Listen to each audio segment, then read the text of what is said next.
Chain rule. Chain rule जिसका दूसरा उसको नाम हम लोग कहते हैं प्रोडक्ट रूल।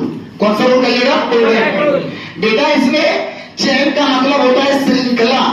श्रृंखला के रूप में रहता है। कोई भी दो अगर फंक्शन हो जाए, यानी हमारा कहने का तात्पर्य हो रहा है कि y बराबर u इंटू अगर v के रूप में रहे, एक फंक्शन u और एक फंक्शन क्या हो गया v।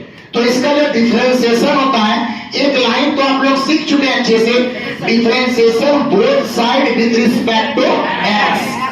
अगर ये डिफरेंशिएशन कीजिएगा तो dy by dx, dy by dx क्या रूल था? कुछ को याद है क्या? u को छोड़ेंगे, u को छोड़ेंगे, v का डिफरेंशिएशन, v का डिफरेंशिएशन, अब प्लस v को छोड़िएगा, u का डिफरेंशिएशन। बोलिए तो फिर से क्या बोले? u को छोड़ेंगे d बाय dx का v प्लस v को छोड़ेंगे d बाय dx का u। ये बालक यही मत सोचना कि मास्टर केवल u इंटू v का, ऐसा कोई जरूरी नहीं है। फर्स्ट इंटू सेकेंड हो जाए, फर्स्ट इंटू सेकेंड। अब आप लोग बताइए एक बार, अगर इसका डिफरेंशिएशन करेंगे, इनका भी प्रमाण हम सेकेंड ईयर में लेंगे आपको। अगर इसका कीजिएगा डिफरेंशिएशन तो बताइए dy बाय dx बराबर किनको? पहले वाले को छोड़ेंगे, पहले वाले। क्या इसका होगा? क्या इसका होगा?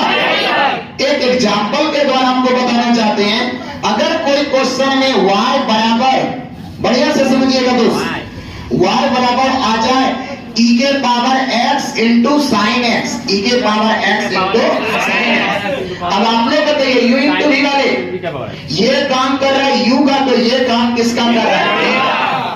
या u का तो यह v का। एक लाइन लिखते थे, वो लाइन याद है सबको? बोलो क्या बोलेंगे? Differentiation both side with respect to x। आराम से बोलेंगे dy बाय dx। पहला काम हम लोगों का होगा सजाना, पहला काम होगा तो सजा दो, सजा बोलो। क्या करोगे?